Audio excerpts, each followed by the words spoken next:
آج کی ہماری اس ویڈیو میں ہم ایسے ہی 5 اسلامی جنگجوؤں کے بارے میں بات کریں گے۔ یہ لسٹ کے جو نمبر 5 پر ہے ان کا نام ہے ارطغرل غازی۔ یوں تو آپ میں سے بہت سے لوگ ارطغرل غازی کے نام سے بخوبی واقف ہوں گے۔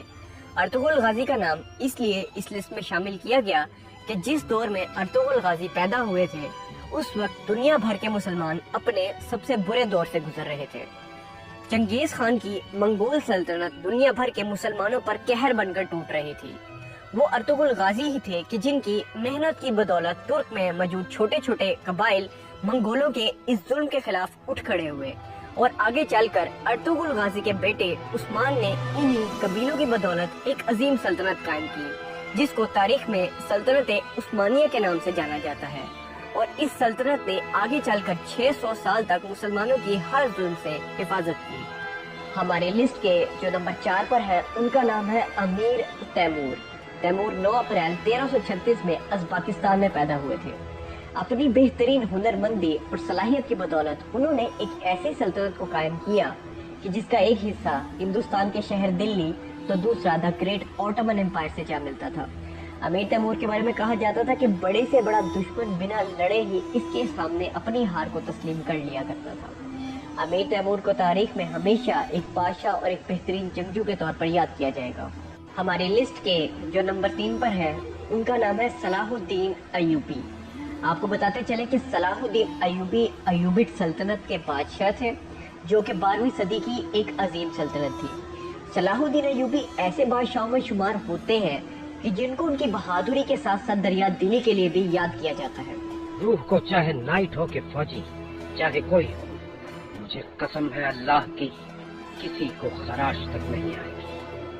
عیسائیوں نے فتح کے بعد کسی مسلمان کو زندہ نہیں جانے دیا تھا۔ آپ کا شاید یاد نہیں، میرا نام ہے صلاح الدین۔ صلاح الدین ایوبی سن 1137 میں عراق کے ایک شہر میں پیدا ہوئے تھے۔ انہی کے دور میں دوبارہ بیت المقدس جو کہ مسلمانوں کا قبلہ اول بھی ہے اسے بھی فتح کرنے میں کامیاب رہے تھے۔ صلاح الدین ایوبی کو تاریخ میں ہمیشہ ایک رحم دل سلطان اور ایک شاندار جنگجو کے طور پر یاد رکھا جائے گا۔ ٹاپ 5 مسلم جنگجو کی لسٹ میں ایک ایسا بھی نام ہے کہ جس کو تاریخ میں کہیں بھلا سا دیا گیا ہے کہ جس کی بہادری کے سامنے لاکھوں کا لشکر بھی آنے سے ڈرتا تھا۔ جی ہاں، ہم بات کر رہے ہیں مختار السکسی کی۔ آپ میں سے کچھ لوگوں نے شاید یہ نام سنا بھی نہیں ہوگا۔ بات ہے آج سے 1400 سال پہلے کی کہ جب اللہ کے نبی کے نواسے امام حسین کو کربلا کے میدان میں یزید کے ہاتھوں شہید کر دیا گیا تھا۔